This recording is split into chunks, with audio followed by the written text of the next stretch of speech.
Let's talk about Bushido Blade, which was nominated by @NormanRafferty on Twitter. It was developed by Lightweight, published by Square for the Sony PlayStation. Earliest release date was March 14th, 1997 in Japan. We actually did talk about Bushido Blade on our previous format and the Game Club 1990X thing. We had a special episode dedicated to early PlayStation or PlayStation era fighters, right? We did Battle Arena Toshinden and Bushido Blade, I think. I remember those two games. That's all I'm going to give you here. Yeah, I mean, go check that out if you really want to get into the dirt of the Wild West era of 3D fighters. But I mean, those are two fighters that they're like, I don't know how to make 3D fighting games. Let's just do this. Yeah, I'll just do something, and that's it. Bushido Blade is it's a fighting game, but it's not really a fighting game. It doesn't have like weird combination button presses. It's not a Street Fighter 2 fighting a fencing game. Right. I mean, it's a fencing game, but it's kind of which there aren't really enough games in that genre to make it a genre. Yes, I mean, like, you could compare it to International Karate or something if you really want to. It's that same sort of the fight ends after one hit connects kind of deal. Yeah, well, I mean, yeah, sort of. It's in that, or a Karate Champ or something like that, where there's kind of like different stances and you go high, low, etc. It's what fighting games could have been, but weren't. And what makes it great, in my opinion, is that it's a weapon-based fighting game. But it doesn't just, it's not like Samurai Showdown, where it's like, which is literally a fighting game except you have weapons. And they do a couple different interesting things with it in Samurai Showdown, but it is still basically just a fighting game. If you played Street Fighter 2, then you know how to play Samurai Showdown. But this is not really like that. If you play Street Fighter 2, if anything, like being really good at other fighting games is a detriment to you in Bushido Blade because it doesn't operate on the same principles at all. It's probably one of the most realistic 3D fighting games ever made. Yeah, right. So it does use 3D space very well. If you hit somebody in the arm or the leg, you can disable that arm or leg. And you can also kill people in one hit if you time it just right and hit exactly the right angle. You can only kill them in one hit. There's no life bar. Well, okay, right. You don't. Yeah, there's no life bar. That's true. That's a good point. I want to say the way it handles damage is a little weird to me.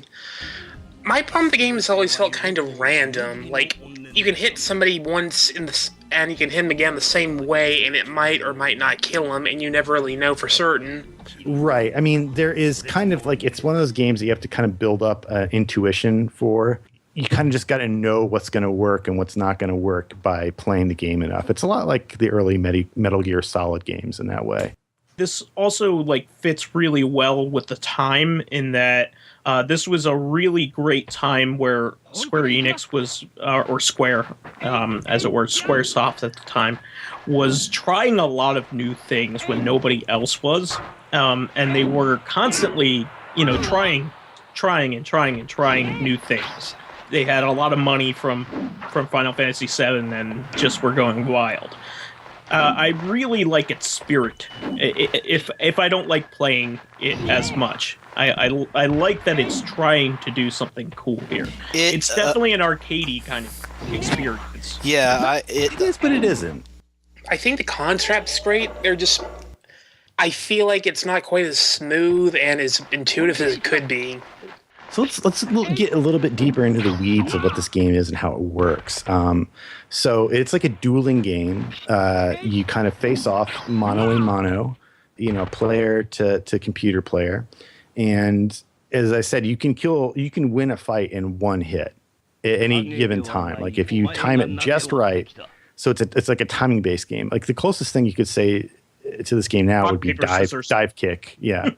Well, kind of rock, paper, scissors, but there's a skill element to it. And when you play somebody who's really, really good at this game, it is embarrassing because they will destroy you hands down, without question, every single time, immediately because they know what they're doing.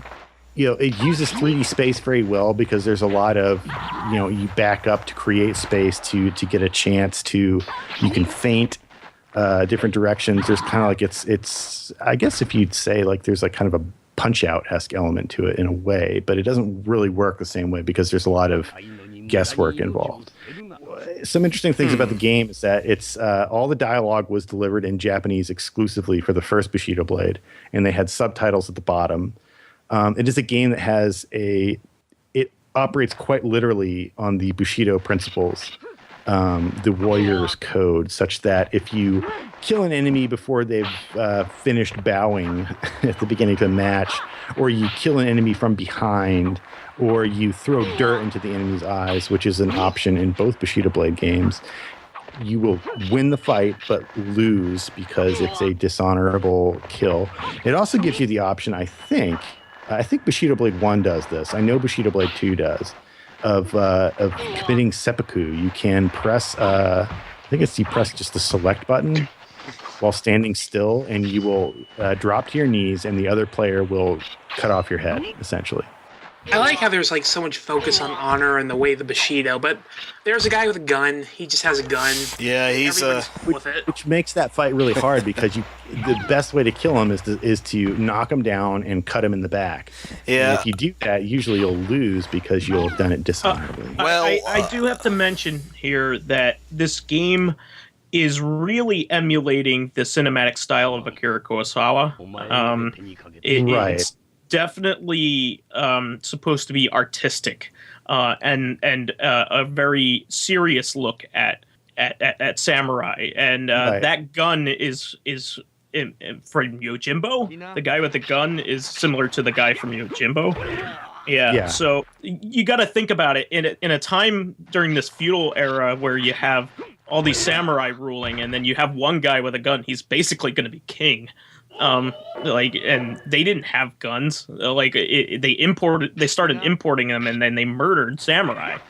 Well, it's weird because it's not technically ancient Japan because they have like fences and it's interesting. rooftop. It's like a modern day. Yeah, it's like a modern day samurai clan or something. It's goofy in a way, Kill Bill. Right. Yeah, it is pretty much Kill Bill. I mean, but the thing is you're right. It is. I wouldn't say exclusively Akira Kurosawa from like a North American Western perspective. We would say that because we didn't get most of the movies that were made at the time, and so Kurosawa has a much longer lasting impact here than he necessarily did in Japan. But I would say like all the now you got all the Zatoichi movies, for example, which usually culminate with like a kind of like stare down kind of Western style, take 20 paces and turn around and draw kind of final duel, and that's what the Bushido Blade at its heart is really a dueling game where you could just stand there. And a lot, when you're playing the computer, if you're really good, you do kind of just stand there and wait for a few seconds for the other guy to make a wrong move, and then you can just tap the right button in the right stance, and you just plant the end of your sword into the guy's skull, and you win. It really makes me feel. It brings to mind a lot of the early computer dueling games like Karateka and things like that. Yeah, it is. It is a lot like Karateka. I agree. I mean, that's what makes it kind of cool. It is a clumsy, ugly kind of game. It doesn't always make sense what's happening. There are a lot of times where you feel like you did everything right, and you'll get like a dishonorable disqualification, and that's really frustrating. A lot of that's also exclusive to single player. It doesn't. If you play multiplayer, it doesn't give you any dishonor or anything. Right. Interesting thing about multiplayer. I didn't find this out until recently, but it actually supported the PlayStation Link cable.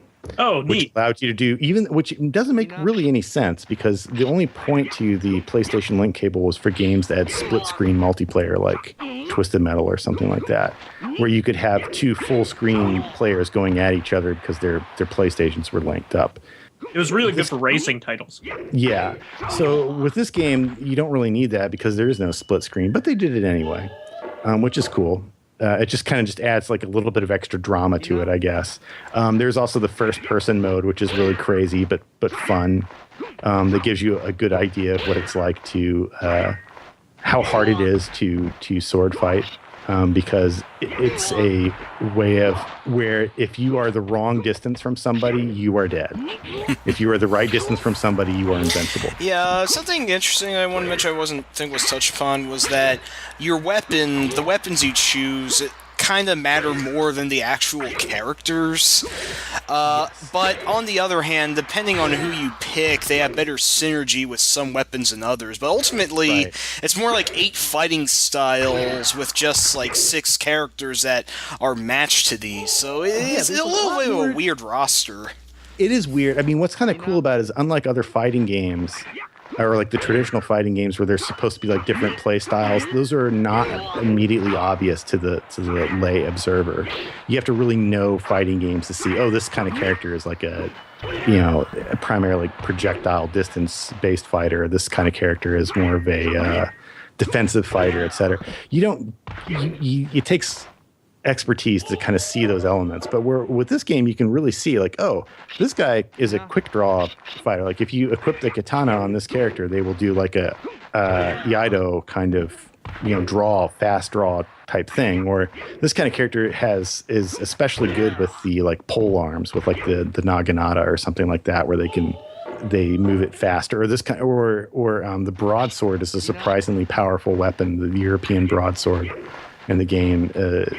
At a certain level, it's almost like cheating when you're playing. I would say a lot of this stuff, though, makes it incredibly confusing to play this game without knowing what's going on. Really it's confusing. It's like, but here's a bunch of characters, here's a bunch of weapons, get going! You're just like, I do want to argue that this game is actually in some ways easier than conventional fighting games, because you don't have to worry about Okazemes or meaty vortex hits or OTG happy birthday and all that obnoxious fighting game terminology, which I don't particularly care for. You do kind of need the moves list, though, to know all your combos and such. At least, yeah. Every character usually has a special move. You kind of learn them intuitively. They're all kind of like double tap forward and strike, that kind of thing. Like it's super, super duper easy.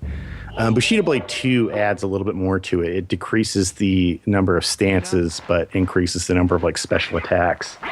In a lot of ways, it's a little bit better, more refined game, but in other ways, it's kind of has a little bit less heart than the original. Again, go back to the GC9X episode if you really want to hear us talk about the difference. I think this game had a black and white mode, didn't it? I think both does. Bushido Blade games black and white. Yeah, I think, which is really cool because the blood is still red.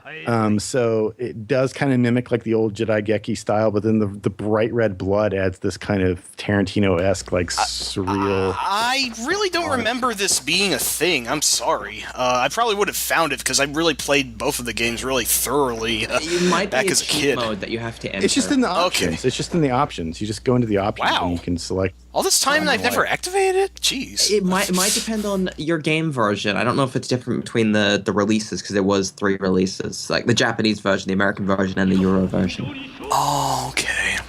So the Japanese maybe one of them the games allowed you to unlock the gun characters, and the North American versions did not. But that, to my knowledge, is the main difference. There's also like the slash mode and stuff where you just like fight like an endless wave of anonymous ninjas. I really thought that was a cool mode because you actually did unlock the use of Katsi the Gunman if you managed to beat it without continuing.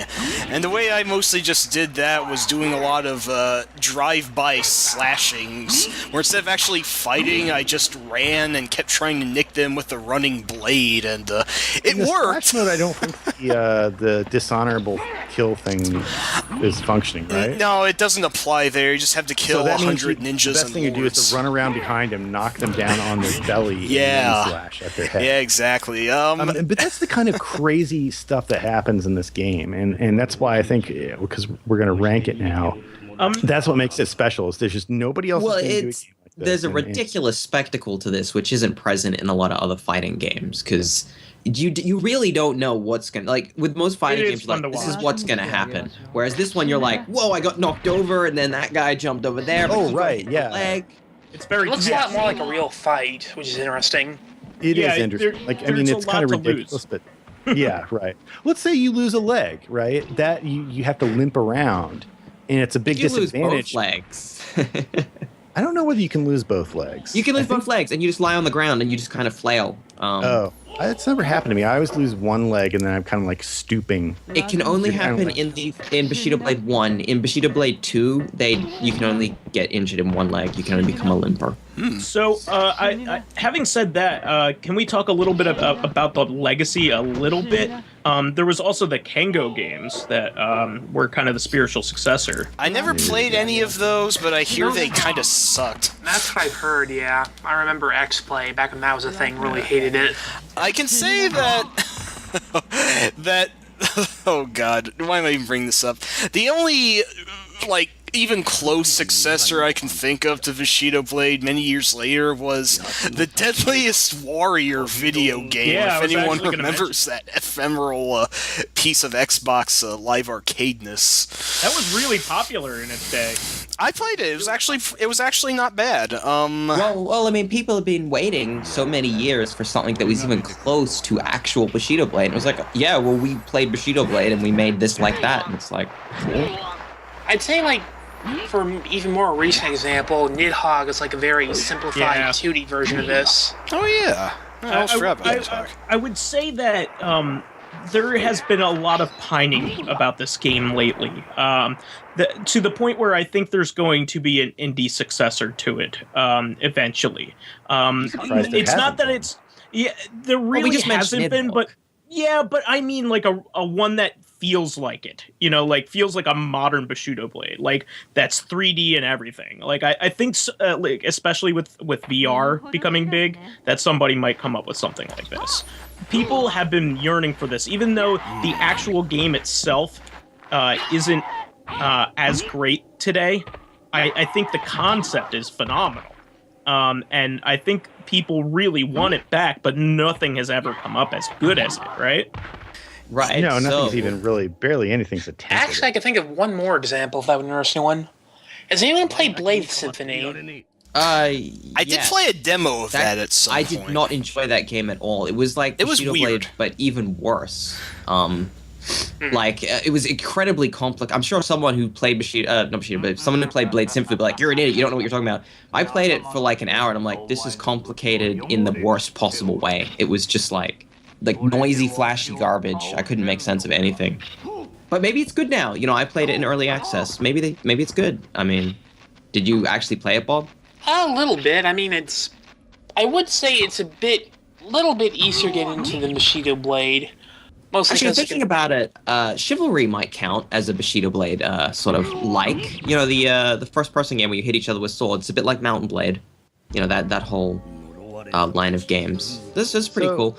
We should rank it, yeah. Yeah, where do we want to put it? Like, I'm thinking kind of... I have an idea. Go ahead. Between Snatcher and G.I. Joe. That's way too low. Come on. I would rather play both of those games, actually. I mean, I don't want to put it too far above Street Fighter 3, to be honest. That's just me. Opinions are certainly going to be wildly variable in this one. Well, let's see. So far we've got two. Like, I would put it maybe below Descent, is where I would put it. But so right now I'm the highest. And are you saying that it's a better game than Ikaruga? Yeah. Yeah, kind of. I mean, Ikaruga is just like it's another shooter at the end of the day. Hang on. There's only two Bushido Blade games. Hold on. Nothing like Ow. Wait. Let me see if I can attempt a little levity here. I do really like Bushido Blade, but I am considering on how technically slow and obtuse it is, especially by... It's supposed to be. It's not supposed to be. They could have made it faster. Are you ranking Bushido Blade, or are you ranking Bushido Blade the concept? Because the concept is incredible. Yeah, well, I love the concept, but we have to take this as a... But Bushido Blade as an execution, I think, is a little bit like it's a little bit. Make it that much better though. Hang on. Here, I think the concept is way better than the actual execution. Let me throw out a place. UN Squadron and Armed Police Bat Rider. In between those two, if that's cool.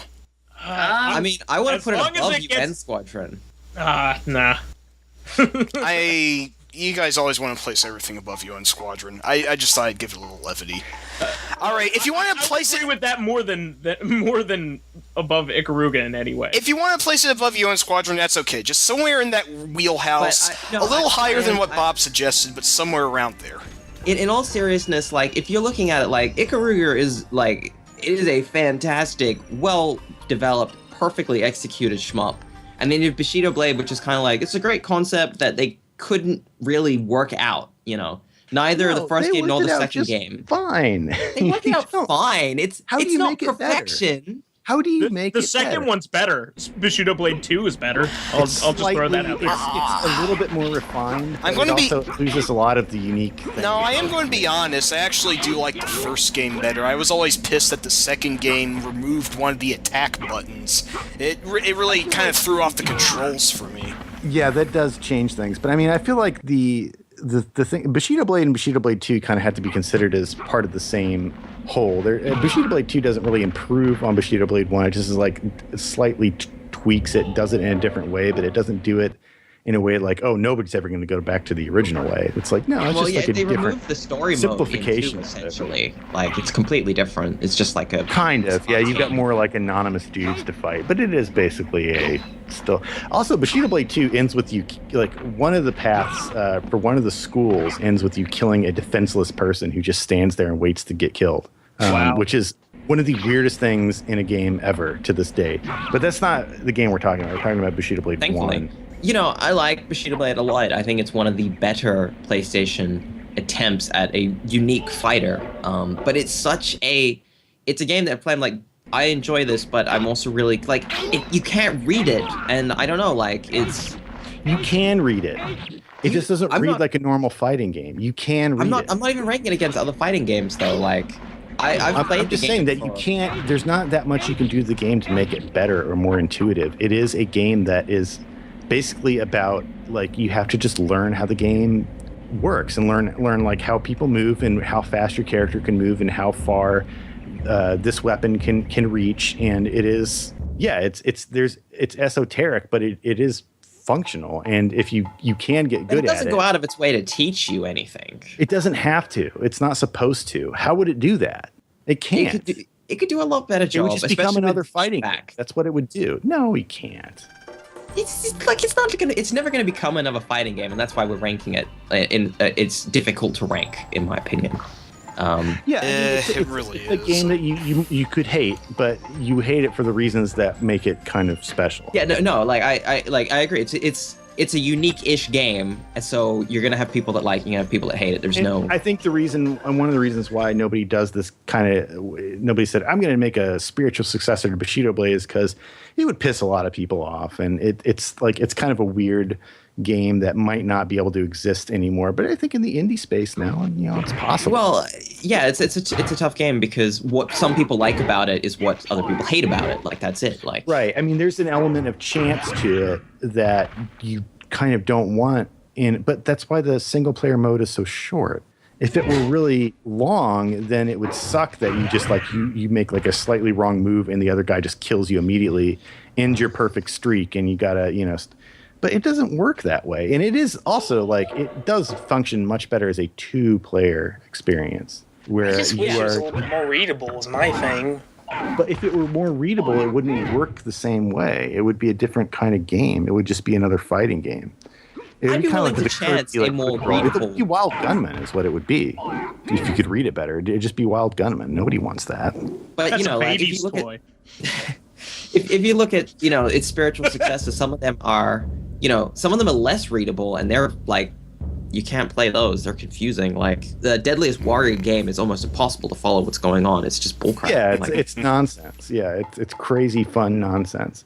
So, okay, but it sounds like I'm like that, like hopelessly outloaded. What does everyone else sort of like want? Like, where is the, is it in the UN Squadron range? Like, that sort of general area around there? Is that where everyone's thinking other than Xerxes? Look, I'll give it points for being original and a concept that people like. But I don't think it's better than some of the really polished games here. Now, UN Squadron is a great game, but I don't consider it the pinnacle of its existence, of its genre. So if you want to put it like right above UN Squadron, I'm okay with that, or right next to it, you know. But in terms of something as fully polished as Sin and Punishment, Full Throttle, Ikaruga, I just don't see it. But if you haven't played Sin and Punishment, but you played other games like it, there's no hole in your repertoire, in your gaming history. Bushido Blade is the Bushido Blade of video games. There's no comparison. It's kind of like Billy Joel is the Billy Joel of rock and roll. Like, for better or worse, there's only one Billy Joel. And Elliot Goldenfall's the Elliot Goldenfall film composers. But I mean, you know, like that same argument. It's good or there's bad. a hole in your life that Bushido Blade can fill, and only Bushido. Just because Unlimited Saga is a unique piece of crap in its own regard does not give it extra points for being a unique piece of crap. I mean, this is top games, not games that you have to play piece of crap is worse than a unique piece of crap. And this is a quirky, weird game that there may never be anything like it again. There's definitely never going to be like a mainstream major publisher making a game like this again. A lot of people played it.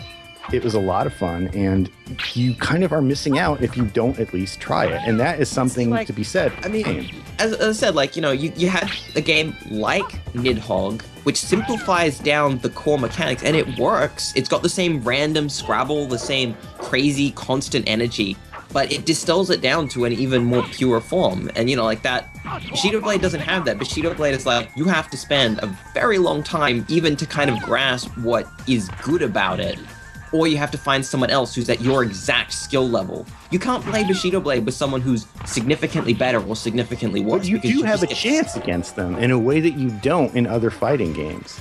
You do have a chance against like a superior player. Like, you can mess with them because your timing is going to be all different than what they expect. Let's explore this notion of uniqueness. I think that this isn't too far off from something like Windjammers. Yeah, that's a good comparison. Windjammers. Now, I think Windjammers is a better game. You know, I can see that working.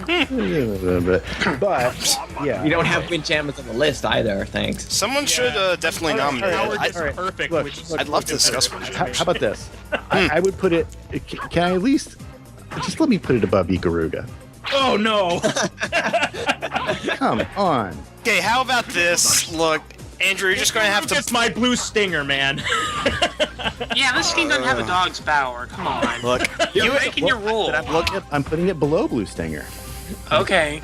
Also, you got to credit, it does have, Bushido Blade 2 does bring some Dog's Bower-esque characters into the mix.